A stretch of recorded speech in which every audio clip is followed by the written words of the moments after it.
شہید اعظم بھگت سنگھ کو گرفتار کر لیا گیا، ان کے والد اور ان کے چچا سردار کشن سنگھ صاحب، ان کو جب لدھیانہ میں کسی نے پناہ نہیں دی تو 1 مہینہ ہمارے گھر میں رہے، اور جب مولانا حبیب الرحمان لدھیانوی کو انگریز نے پکڑا، فلٹن بہادر ڈپٹی کمشنر کا نام تھا، لیکن جو جج تھا وہ بھارتی نسل کا تھا۔ جج نے جب مولانا کو سزا سنائی تو جج نے بعد میں ان کے کان میں کہا کہ میں مجبور ہوں، ڈی سی صاحب نے مجھے کہا تھا کہ تم کو 1 سال کی سزا سنانی ہے، تو مولانا حبیب الرحمان لدھیانوی نے بھارتی مول کے اس جج کو کہا تھا کہ مجھے جنگ آزادی میں غلامی اور آزادی کا مطلب سمجھ آ گیا، تم اس کرسی پر بیٹھ کے بھی انگریز کے غلام ہو، میں کٹہرے میں کھڑا ہو کے بھی ایک آزاد پابندی کرنا چاہتا ہوں۔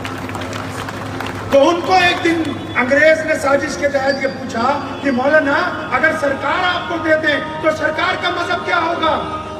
سنیں، جو لوگ حکومت میں بیٹھتے ہیں چاہے وہ کسی بھی مذہب کے ہو وہ سنیں، چاہے وہ مسلمان پارشد ہو، چاہے وہ مسلمان چیئرمین ہو، چاہے وہ غیر مسلم ایم ایل اے ہو، سنو، انگریز نے مولانا حبیب الرحمان لدھیانوی کو کہا کہ اگر سرکار تمہیں پکڑا دیں، اگر قلمدان تمہیں پکڑا دیں، تمہارا مذہب کیا ہوگا؟ کیونکہ تم تو کہتے ہو میرا مذہب اسلام ہے، ہندو بھائی کہتے ہیں ہم سناتن دھرم کو مانتے ہیں، سکھ کہتے ہیں کہ ہم اکال پورکھ کو پنتھ کو مانتے ہیں، عیسائی کہتے ہیں کہ ہم عیسیٰ علیہ السلام کے طریقے پہ چلتے ہیں۔ اگر یہ تو بتاؤ اگر قلمدان فیصلے کا تمہارے ہاتھ میں پکڑا دیا جائے تو تمہارا مذہب کیا ہوگا؟ اس کرسی پہ بیٹھ کے تم کس مذہب کے ماننے والے ہوگے؟ تو مولانا حبیب الرحمان لدھیانوی نے 2 ٹوک کہا تھا کہ ہم کو ہمارے نبی محمد الرسول اللہ نے سکھایا ہے کہ جب قلم ہمارے ہاتھ میں ہوتا ہے، جب ہم انصاف کی کرسی پر بیٹھتے ہیں تو ہمارے سامنے ہمارا مذہب عدل اور انصاف ہوتا ہے، کسی مسلمان کو دیکھ کے بخشا نہیں جا سکتا، حق اور انصاف کی بنیاد کے اوپر فیصلہ کیا گیا۔